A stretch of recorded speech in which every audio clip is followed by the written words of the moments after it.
This is episode 649 of the Rio Grande Foundation's Tipping Point, New Mexico. I'm Paul Gessing. And I'm Wally Drangmeister. I'm president of the Rio Grande Foundation, New Mexico's free market think tank. You can find out more about the foundation at riograndefoundation.org.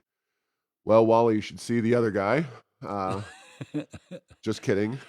Take your glasses off, Paul. Let's get a good look at that. All right. Yeah, well. That for those of you listening, Paul has a bit of a shiner in. No, it is not makeup. It's the kind that you get from people knocking into you playing sports. Yep. And I know you were a big hoopster growing up, basketball family. I still play some pickup and just took a stray elbow arm into my eye. So okay, other than that, it's by no means the worst injury I've ever had from playing basketball, but it is the most apparent. I could walk in here with a broken leg and nobody would know the difference on our various media platforms, but you get a shiner and everything is pretty obvious. Oh, yes, absolutely, Paul. And I am not trying to one-up you, but in 8th grade, I bumped heads with a kid in basketball practice. That's what happened. And it's true. And I said, Coach, I hit really hard. And he looked at it, he goes, it's all right. Within 30 seconds, my eye is swollen shut. No. I looked like Paulie needed to cut it from Rocky. But yeah, that basketball, you can take some shots. So hope you're on the mend soon. Thank you. Yes, doing all right. Anyway, let's get on to the topics du jour, and had an opinion piece in the Albuquerque Journal and other media outlets.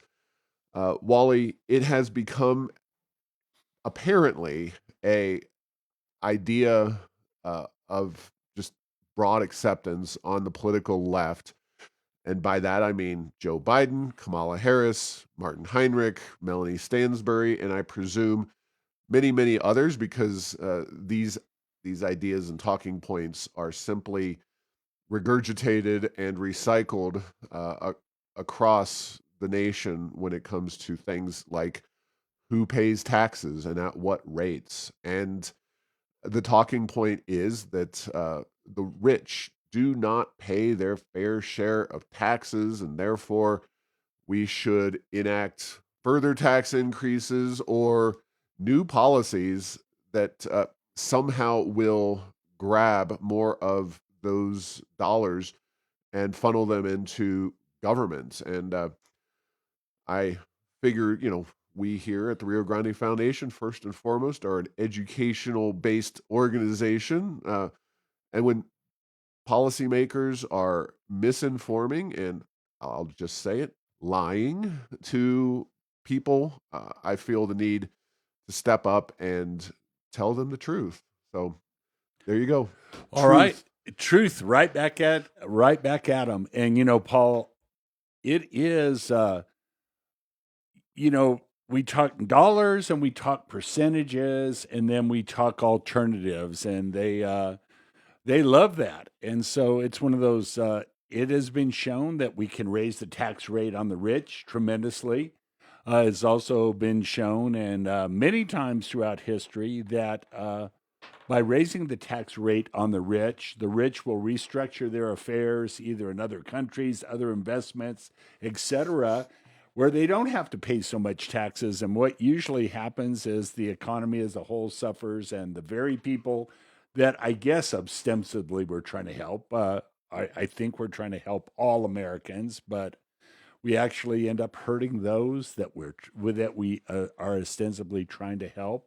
And I don't know, it's one of those things. It's like the minimum wage is something that it sounds oh so good if it only would work. You know what I mean? And so if this would work, I could bite my tongue and go for it. But there's been study after study after study, not just in the United States, but elsewhere, where you arbitrarily raise the taxes on the very richest, and guess what? Bad things happen to your economy, and you don't necessarily get more taxes. And Paul, I haven't said this term in a long time. The Ooh. Laffer curve. There you Oh have it. man. So you Take a drink out there, yeah, everybody. yeah, you got it. So the Laffer curve, you raise taxes too much, the amount of revenue will not be any higher. It might even be lower. So yeah, but you are absolutely correct. You just say it out there. It's kind of like in a Miss Congeniality. You know, you have to say world peace if you're a Miss America candidate. You have to if you're a progressive, you have to say raise taxes, and then everyone just applauds, not even knowing if it's effective or what it means. But it does sound good to that group.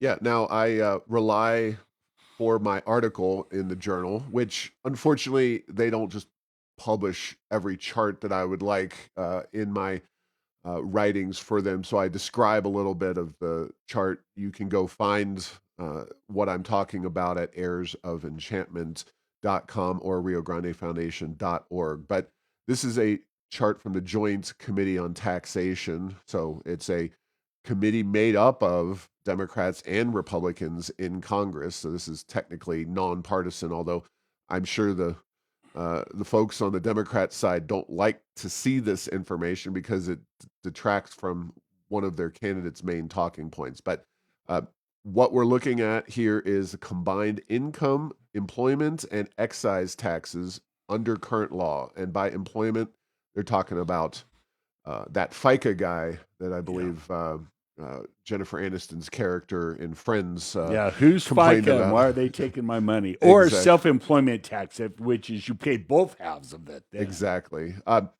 So if you make less than $15,000 in this country, your average tax rate is 2.2%. It essentially goes up from there to say if you're making 60 to $80,000, your average tax rate is 12.7%.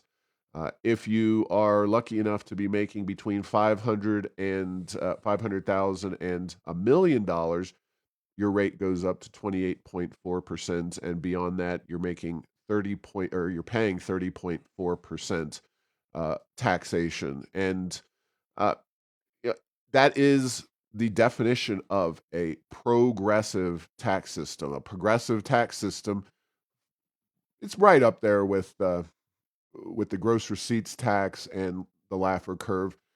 Progressivity does not mean you may pay more taxes as your income goes up. It means you pay a higher rate of taxation as you go up. And that is the case for the federal income tax. It's not for every tax out there, but certainly for the income tax.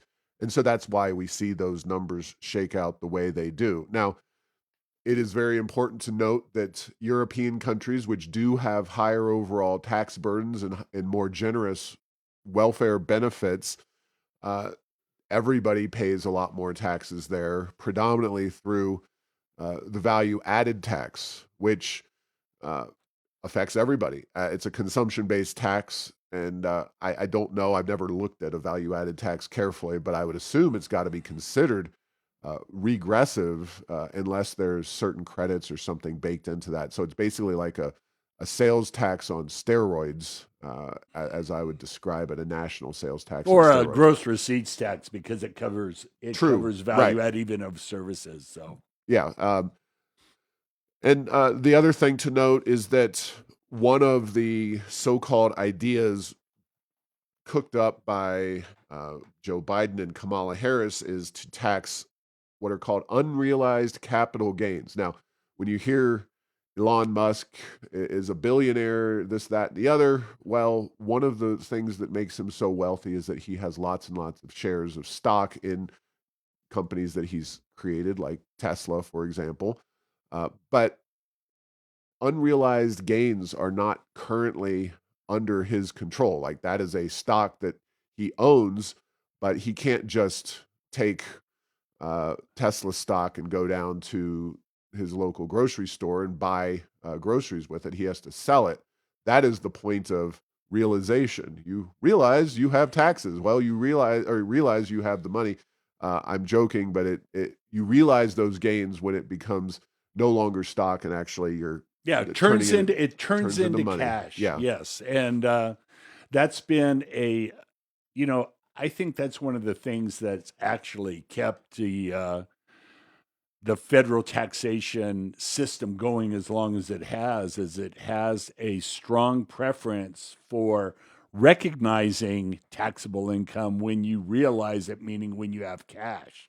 Right. Uh, Once you start taxing unrealized gains, you're right there in wealth tax territory. Yep. And, I sort of think of wealth taxes kind of like rent control. It can destroy an economy with really uh, great efficiency, particularly if you do it at the state level and the surrounding states don't do it. So, anytime California starts to look at a wealth tax, it's really in the same ballpark of we want your money now. We don't want to wait till you sell it.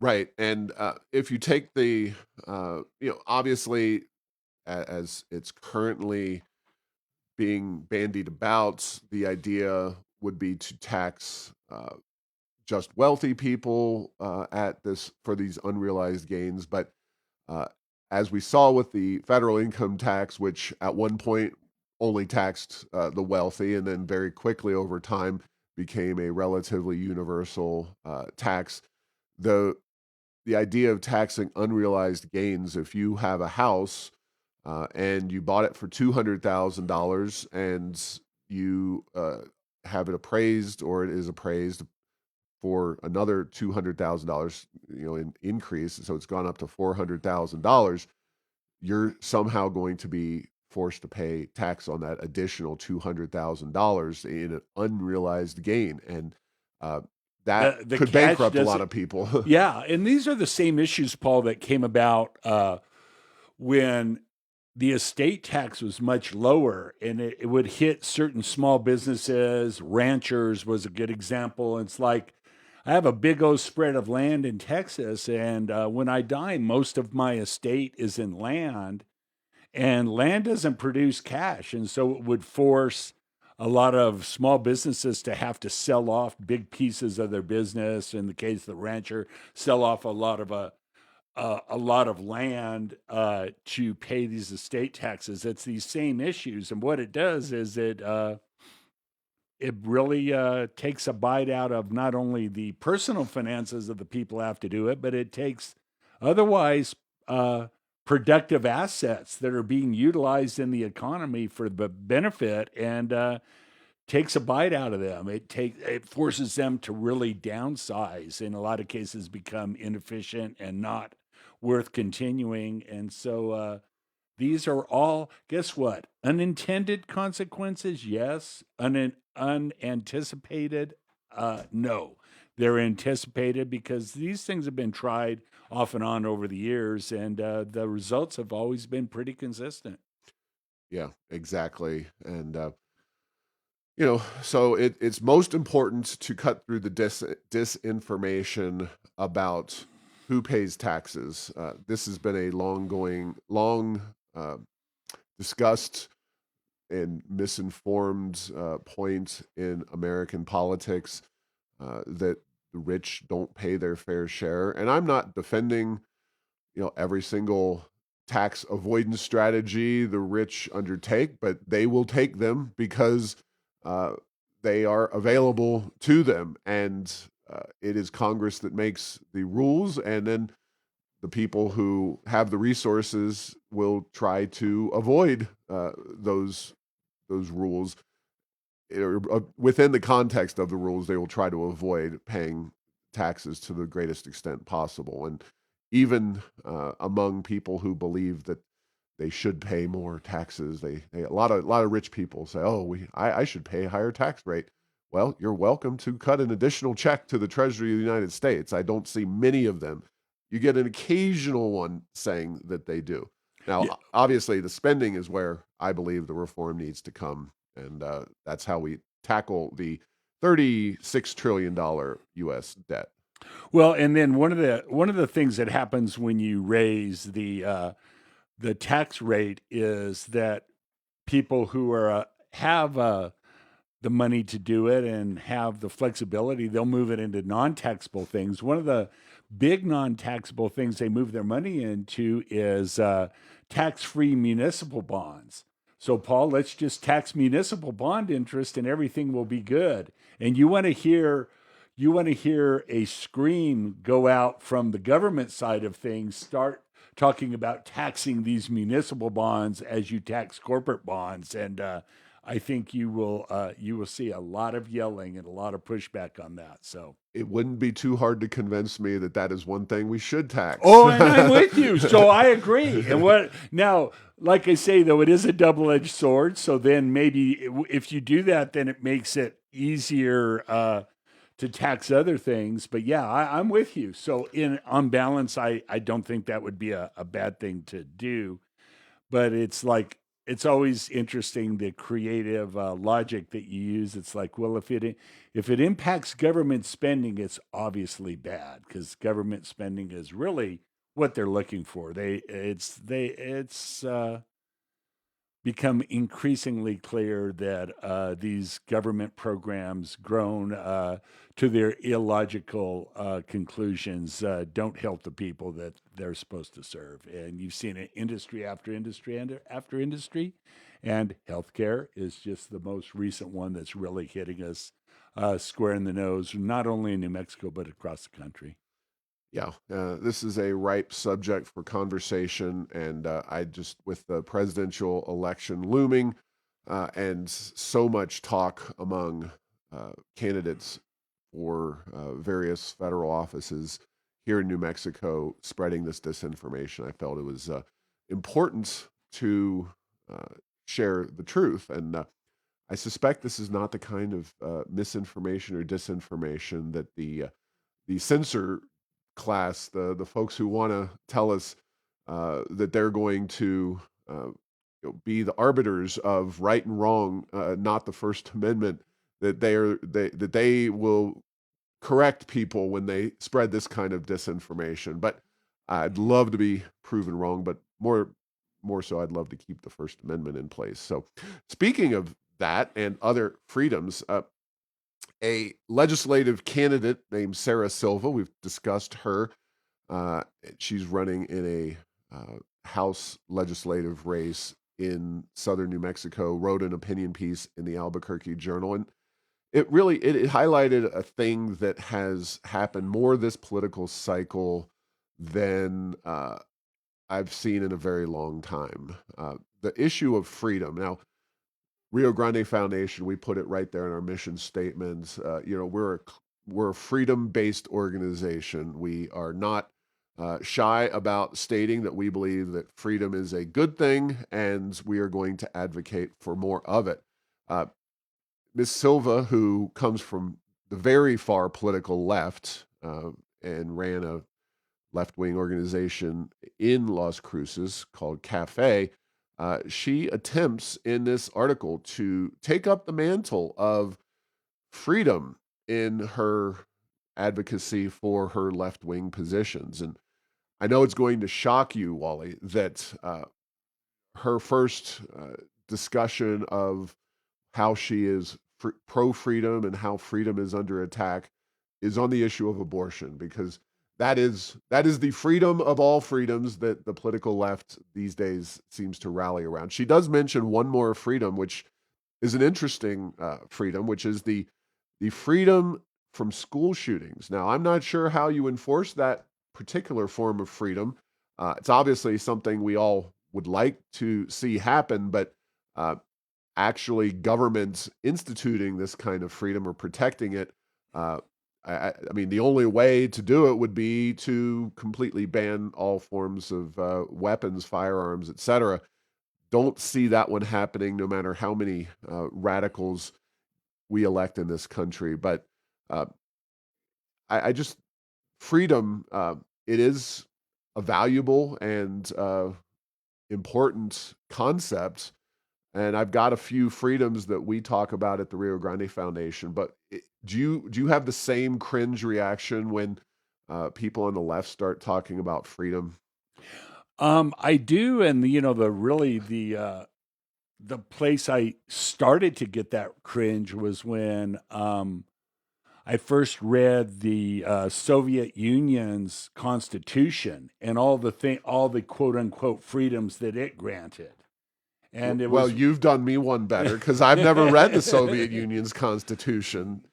In the original Russian, or was it a translation? it was translated, so Oh, okay. I was at the mercy of the translator. But it had a lot of these, freedom from all of these things, and what should be, well, not only freedom but free. You should have this. Everything's free. You should have Uh, all of this, as opposed to the I don't know what would you say, the classic liberal example of what freedom means is that you are in control to make decisions about things that impact your life, as opposed to this other, again, cringeworthy thing is that somehow if you give the government more power, they will. They will prevent bad things from happening, and only good things will happen. And as we like to say, oh, if it were only so. yeah. Here are a few freedoms that I believe that our limited government, constitutionally based philosophy uh, protects, that you just never hear about from the political left. But next time somebody on the left says, I'm voting for freedom, or I support these left wing candidates because they're better on freedom, ask them about the freedom to keep one's earnings, the freedom to choose the best educational option for one's own child. That could include the freedom not to have your child indoctrinated into radical gender theory, among other ways of indoctrinating your children in school. Freedom to choose whether or not to take an experimental vaccine, wear a mask, and for your business to remain open in a public health scare. Freedom to speak, including online, without government censorship. We've had the Biden administration in a U.S. Supreme Court case uh, defending its ability to limit online speech, and free speech has quite honestly become a huge issue in this political campaign. Freedom to drive the car you want without subsidizing someone else's purchase, and the freedom to use energy from reliable sources. Freedom from crime and rampant law breaking. And I ask the listeners or readers to share their own freedoms if we missed any at info@riograndefoundation.org. I mean, obviously, the freedom to defend oneself in the Second Amendment, that is also a freedom, but those are some of the freedoms that it seems like folks on the far left just don't care so much about. No, no, they don't. And it's interesting. What gosh, not to get back into the Federalist Papers or Ooh, economic we've philosophy, already but got the yeah, Soviet Union Constitution. I mean, the drinking game's getting better and better. is where do these freedoms come from? And if the freedom inherently has to require a government bureaucracy, that's maybe a pretty good indication that it's not freedom. Another way of saying it is like we have freedom of speech, and how do we know that? Is because we have the People's Free Speech Bureau to ensure that we have free speech. That's tongue in cheek. That's another nod to the Soviet Union. I second this show. I need to quit. But if there's a big, if something isn't just a right, isn't something that is just out there, if it requires a bunch of onerous, uh, what will you say, compliance mechanisms, probably not a right, probably not having to do with freedom. Yeah, if you have to force somebody, say a doctor, and Melanie Stansbury makes this point constantly on Twitter. She believes that healthcare should be so-called free. Well, if you have to impose upon somebody, especially a trained professional who spent a lot of time in school, made a lot of sacrifices in order to achieve that training, and you're telling them that they have to provide a good or a service, that is a that is one person's freedom and another person's tyranny, and that's not a very good society, and you're ultimately going to run out of people who are willing to uh, suffer those years of training and the debt and the et cetera that needs to go on to be a doctor or a medical provider. And uh, that's you're going to run out of those kinds of folks not too distant future. Uh, we've been talking a lot about issues on the ballot. It's worth noting that early voting, the expanded early voting, which is when I really say we're now really getting down to brass tacks in an election, because that's when the majority of New Mexicans vote. October 19th, this Saturday, is the date. So uh, make sure you get out there to vote. I encourage folks to vote early, not vote often, but do vote early and bring your friends and family members and get them out there to vote. Those that are living, not the dead Not ones. no dead ones, despite the always proximate holiday of Halloween and Election Day. It's amazing how that works out. But City of Albuquerque voters are going to have a couple of ballot measures on their ballots, and I think it's safe to say that we have some pretty significant problems within the city of Albuquerque with governance. It's really disappointing, I think, then when you ask voters to discuss something or put their thumb on the scale one way or the other on a given policy. You would really hope that that might actually do something of significance in a city as troubled as Albuquerque.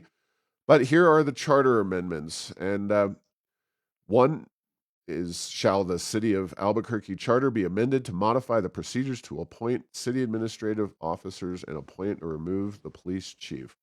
Now, you would think, okay, this is all about the police chief, who's deeply unpopular outside of the mayor's office, uh, and that this is going to really open up that process. Instead, it simply clarifies that the mayor can dispense with the fire and police chief, and that they don't need uh, council approval. We looked at the League of Women Voters analysis, and it notes that currently council may terminate the police or fire chief at any time within the terms of the employment contract without giving a reason by a vote of 7 councilors, and the mayor is able to do the same thing. It's a very milk toast amendment of our charter for something that is a critical issue, but uh, we'll just move on to the second one, and I'll give my analysis. Shall the city of Albuquerque charter be amended to modify procedures for determining separation of power issues under the city charter? Now, that's what you're going to get on your ballot, and that has absolutely no clarity to it. It's clear as mud. Let me summarize. What on earth does that mean, Paul? I have no idea. That could mean anything. Yeah, the what it is that there is uh, a commission or a small group of folks named by the mayor, council, who are attempting to address separation of powers issues under the city charter to clarify when something's council's responsibility versus the mayor's responsibility. And this basically says that the people involved need to be appointed within 60 days, and that they, if one side is dragging uh, things out, that the other side can then take over and nominate the relevant people. I'm not saying that that's an entirely bad idea. I guess I'll probably vote yes on it, but man, not clear and not very game changing in terms of uh, a city with a lot of very serious challenges, and this is what we wind up with. And this gets back to the fact that New Mexico doesn't really have direct democracy in any way, shape, or form. We do have some at the city level.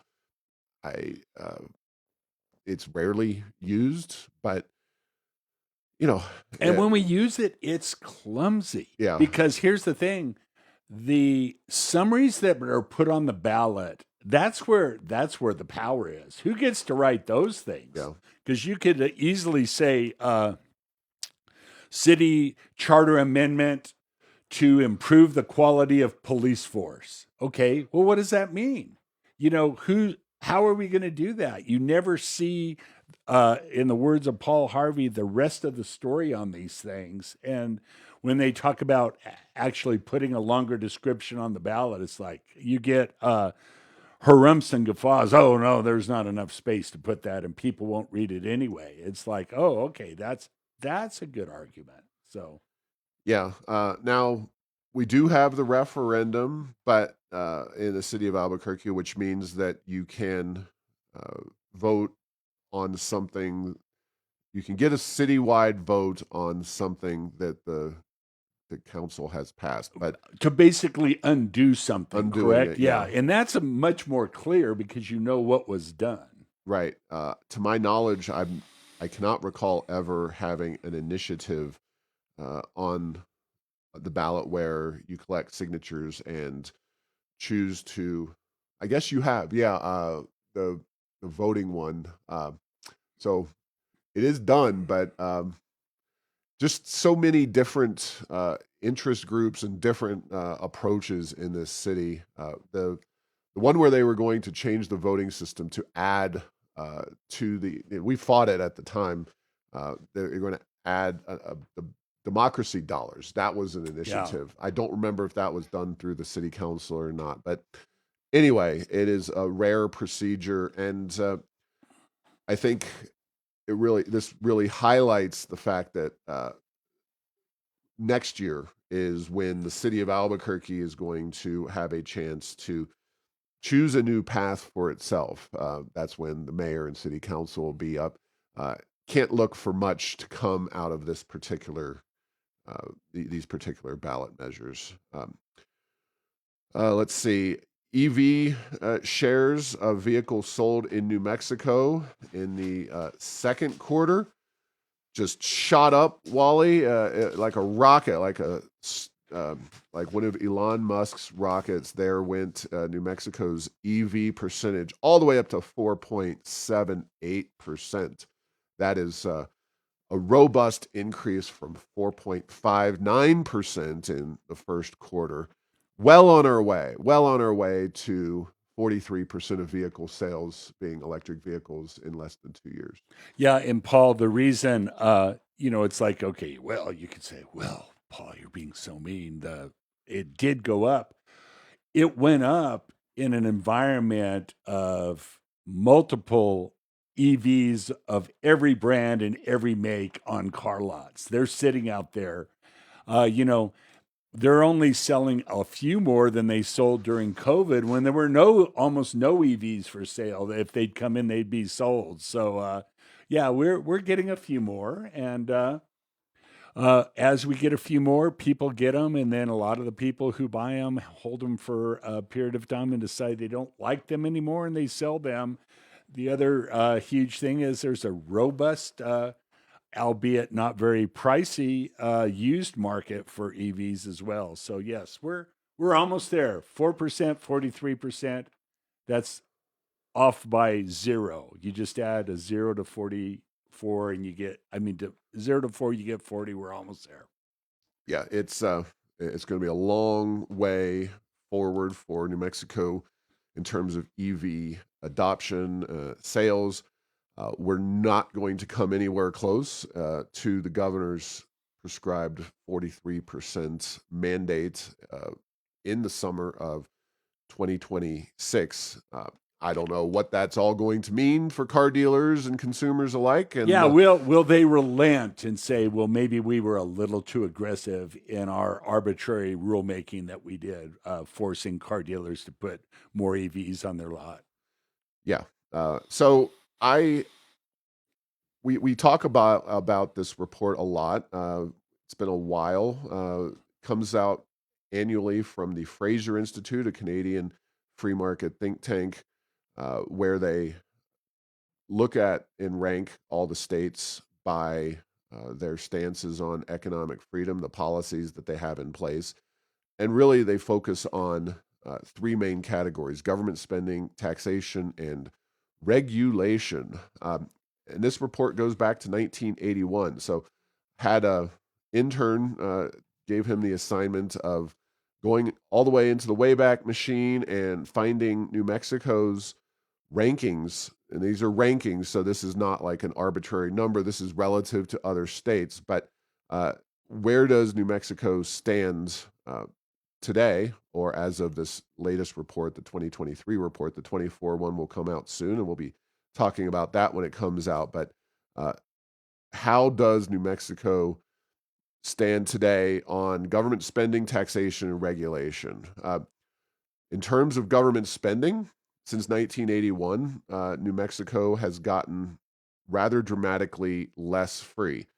This isn't a surprise given the oil and gas wealth we've seen in recent years, where spending has exploded, and New Mexico has, just taken that oil and gas money and spent it on a lot of different things. And mostly that's Michelle Lujan Grisham, but prior administrations, especially not Susana Martinez, but Richardson and even Gary Johnson spent a fair amount of money. Of course, that's within the context of the legislature doing that as well. In terms of taxation, we've improved slightly, very slightly. And in regulation, we've improved a fair amount more. We're now decent in terms of our regulations, going from a 1.5, so almost the very bottom in 1981, to 4.63, which is an improvement.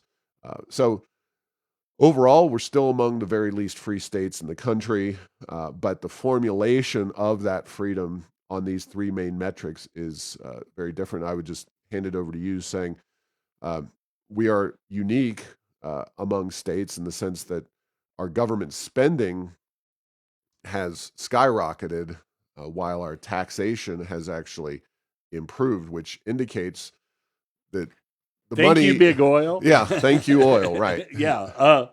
So yeah, that is interesting, and it's one of those. In the past, people would say, "Well, oil always causes damage," and they'll point to countries like Nigeria. Well, New Mexico's having a bit of that. It's not the money that comes; it's the lack of accountability to the overall economy and the overall populace that comes from such concentrated amount of taxation coming into the state, and that's what New Mexico's seeing. And so, uh, it's good that we're doing better on this report. The other things, though, as we look at our level of crime, our problems with education, our problems with healthcare. If you look at it from the where the rubber is meeting the road, we have the opportunity to get better, but relative at least to other states, we're not getting better in some key metrics that are going along. So yeah, this is kind of interesting. It's on the reg and tax side, and then but how and what we're spending our money on or not spending it. We've talked about that as well. We're falling maybe even more short on that than we are on this underlying. We definitely have a what shall we say, a shortage of vision with regard to what might really work to improve the state, but we have plenty of money to do it. Yeah.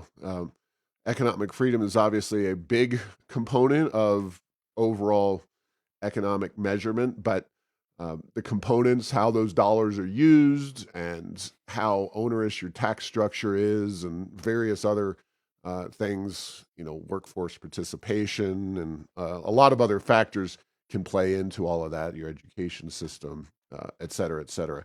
Wally saw this article from the Washington Reporter. It's they said exclusive Senate Democrat penned op-ed in support of merger while being funded by both sides of it. And this is a new article about our dear friend Senator Martin Heinrich, and it is essentially showing that Heinrich was getting campaign donations from both P&M and Avangrid as the merger was being undertaken, and Heinrich was full-throatedly endorsing this policy. Now, is this, you can feel free to disagree with me. I No, know I you're don't. knowledgeable about this. Is this an inherent This is possibly corrupt, but it's not illegally corrupt in the sense that, uh, I believe 1,000% that Martin Heinrich would support this merger because the ultimate goal of the PNM and Avangrid merger was to give PNM a favorable path to adopting the so-called clean energy transition that the governor put forth in 2019, and that Martin Heinrich is fully supportive of that kind of initiative. And so, you know, I would say these are more thank you checks than they are changing of the mind checks, which I actually think is a majority of the political contributions that happen in Washington, D.C. It's not, I'm going to get senator or member of the House X, Y, or Z to change his or her position. I'm sure that happens, but uh, more often than not, it is, we believe you're a political ally, so we're going to help you with these checks and help you get yourself reelected, et cetera, et cetera. But what is your thoughts on this? Yeah, well, I tend to agree with you on that, Paul. It's one of those their thank you checks, and you are exactly right. It's like this is the New Mexico version of the Green New Deal, starting off with the Energy Transition Act, and I don't think anyone in Democratic circles and certainly Heinrich's office ever contemplated in any way, shape, or form giving one or both of those checks back. It's like it's two, yeah, they are two companies. The merger benefited the executives of both of those companies tremendously, and you at least had plausible deniability that it would improve the quality of the electrical system and maybe keep prices down. Little more dubious on that one myself, but yeah, is not a good. It's not a good look, but for sure on the Democratic side, it's one of those. What's the problem here? That's how we do things. We're it's green. We're going to give money to it because heaven forbid we get somebody that would take a bit more of a market approach to some of these transitions as opposed to the what what do you call something that's very government intensive like the Energy Transition Act, but you can't call it heavy-handed because it let you recover a lot of your stranded costs. So it's kind of like it's government intensive but not I heavy-handed. call It's that you. corporatism. Yeah, there you go. That's a good a word as any, and I will go with that. So this is just the corporatism approach to things, and that's what the PNMs and the Avangrids and those that are supporter of the huge supporters of the Energy Transition Act by any means to get this done. And let's go. Yeah, and as we conclude today, there was recently a longshoremen's strike. Obviously, New Mexico not super directly impacted by dint of our lack of ports, but I think it is a instructive case to discuss. So first and foremost, it was essentially put on hold by the union until January 15th. So whoever takes office as president in January, that is probably going to be numero uno issue to deal with, because these dock workers are looking for some pretty significant uh, giveaways to their particular union. They were demanding a 77% pay raise over 6 years, plus a complete ban on the use of automation at the ports, which members see as a threat to their jobs. There's a famous story of the strike of the candle makers against the sun, because the sun is taking their jobs from them by illuminating for free when they should be buying candles from the candle makers. And this is uh, this is classic union behavior, uh, trying to eliminate, even if you don't have a direct competitor, as these heavily unionized port workers are really not directly competed against by anyone. Uh, Realistically, it's not like you can ship to a different port. I mean, I suppose you could get ambitious and go down through Mexico or try to find a non-unionized port where they may exist, but ultimately, more money and a threat to competition, in this case, automation. It's technology speeding up and making it more affordable to ship goods through the ports. It's an indicator of how unions work, and you can like it, you can not like it. We don't particularly like it because unions are generally anti-competitive in this country. We're a long way from the days of, coal mines collapsing in on people on a regular basis due to no safety requirements whatsoever. And this is very much in line with how unions operate in this day and age. Yeah, and given that you need a supply chain that spans the world, their power has gone up over the past, 3, 4 decades, astronomically. Where once you could get most of what you need from U.S., Canada, and Mexico, now you need a lot of things from other places, and if it can't go through a port, you can't get it. All right. Thanks for listening to this week's episode. Find all episodes at tippingpointnm.com or at the Rio Grande Foundation's YouTube channel. Subscribe to the show at Apple, Stitcher, or tell Google Home to play Tipping Point New Mexico. Thanks to Path 3 Marketing for producing this show.